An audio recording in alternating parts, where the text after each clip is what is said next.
Ever get that feeling there are stories just buzzing beneath the surface of things? Oh, absolutely. In Hawaii, well, that feeling gets really strong with the legends of the Menehune.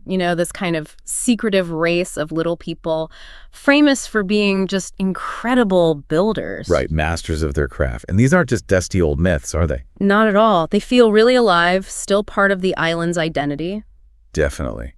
These stories have been passed down, generation after generation. They really shape how people see the history, even the landscape of Hawaii. So for this deep dive, we've got some interesting material. It's from a website that looks into historical mysteries. Yeah, and we're going to use that to really get into it, trying to figure out who these Menehune are supposed to be, maybe where they lived, and, well, where these stories might even come from. Okay, let's start with the basics. Who are the Menehune? What do the stories say they looked like? The website paints a pretty vivid picture. It does. We're talking small, right? Like maybe 2-3 feet tall? Yeah, definitely short, but strong.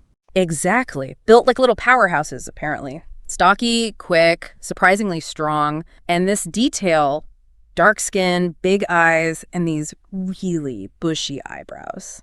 The eyebrows for night vision, supposedly. Yeah. So you can sort of picture these little figures, moving around in the shadows. It's fascinating how those physical descriptions almost sound adapted, like perfectly suited for working at night in dense forests or something. Right. It makes you wonder if the people telling these stories were picking up on real details from their environment. Could be. But it's not just how they looked, it's what they did that's really amazing. Oh, absolutely. The building feats. We're talking intricate fish ponds, huge temples, heiau-even roads, and the kicker, they supposedly built them overnight. In a single night. The Alikoko fish pond on Kauai. That's probably the most famous one. That's the big one, yeah. Built in 12 hours, the story goes. I mean, talk about work ethic. Well, the fish pond itself is undeniably impressive, a real ancient structure. So attributing it to the Menehune, it speaks volumes about the awe these places inspired, Yeah, like how else could it have been built so quickly? Exactly. It's a way to explain something extraordinary before, well, modern engineering came along. But they weren't just workaholics, were they? The legends also say they had a bit of a mischievous streak. Oh, yes. The playful side. Playing pranks on humans, that sort of thing. So you get this really interesting mix, these super skilled, industrious builders who are also tricksters. It makes them feel more, I don't know, complex. That duality is pretty common in folklore, actually. Figures who can be both helpful and unpredictable. It's like they represent the unknown, potentially beneficial, but also needing respect. A reminder to maybe tread carefully around things you don't fully understand. Perhaps, yeah. It adds a layer of caution or respect to the relationship. Okay, so if someone were trying to find evidence of Menehune, purely hypothetically, of course, where would the stories say to look? The website suggests they liked remote spots. Very remote. Dense forests, deep valleys, places that are hard to reach. And Kauai comes up a lot, right? Being the oldest island, especially those really overgrown parts. That connection to Kauai is interesting. Older places often hold on to older stories. And emphasizing the hard-to-reach aspect really reinforces that idea of them being separate, wanting to stay hidden as, human settlements expanded. Like they deliberately pulled back to keep their existence secret. It suggests, a conscious choice for isolation, which just adds to the mystery, doesn't it? Totally. Makes you wonder about their whole hidden society. And that desire for seclusion, as the source mentions, is key to the myth's survival. By staying unseen, they stay legendary. The stories can keep growing. Right. Now, these stories, they go way back, obviously. The website stresses how deeply rooted they are in Hawaiian mythology, passed down orally, generation after generation. Precisely. Oral tradition is how so much cultural knowledge gets transmitted. Values, history, beliefs, and the Menehune tales, they fit into this wider Polynesian and Hawaiian mythological world. Which is full of gods, demigods, all sorts of beings explaining nature and origins. Exactly. It's a rich tapestry. And sharing these specific stories wasn't just like for fun around the campfire, was it? Elders apparently used them to teach lessons. Oh, definitely. Imparting values, respect for the land, the importance of hard work, cooperation. The Menehune, through their actions, became teaching tools. Like building the fish ponds, that's about providing for the community, right? Absolutely. Vital structures.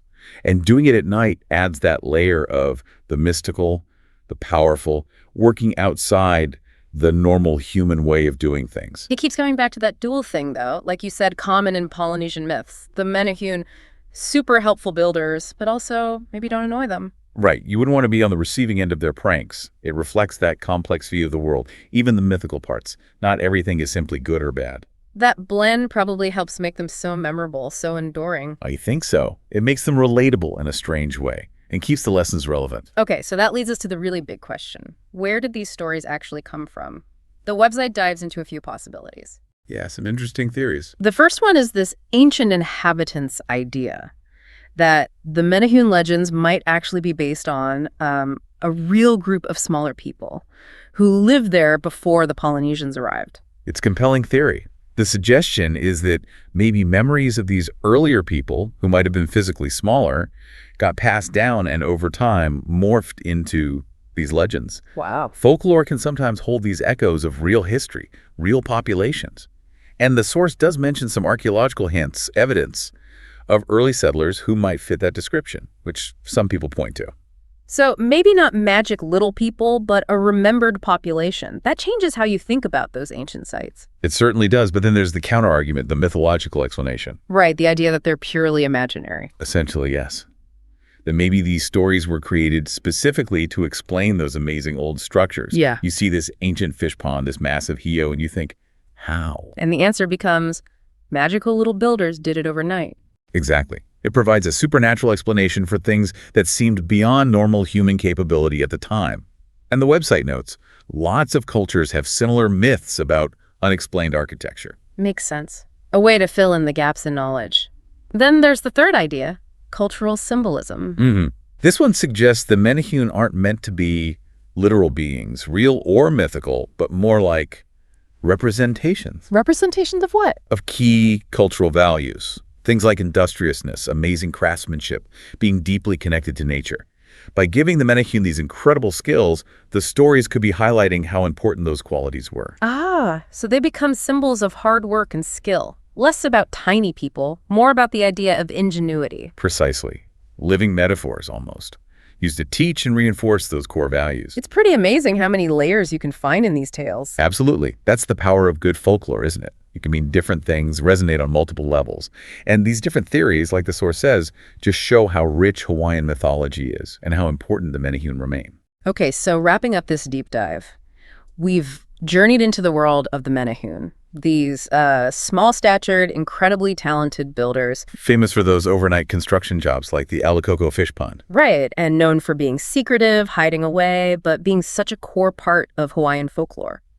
And we looked at those main ideas about their origins, maybe real ancient inhabitants, maybe purely mythical beings created to explain things, or perhaps powerful cultural symbols. It really leaves you thinking, doesn't it? Whatever the truth is, these Menehune stories give us such a fascinating window into Hawaii's cultural heritage, its amazing storytelling traditions. They really do. And they make you consider how legends everywhere kind of shape how we see the past, and maybe even the values we hold on to today. It makes you wonder what other incredible stories are woven into the places we live, just waiting to be explored.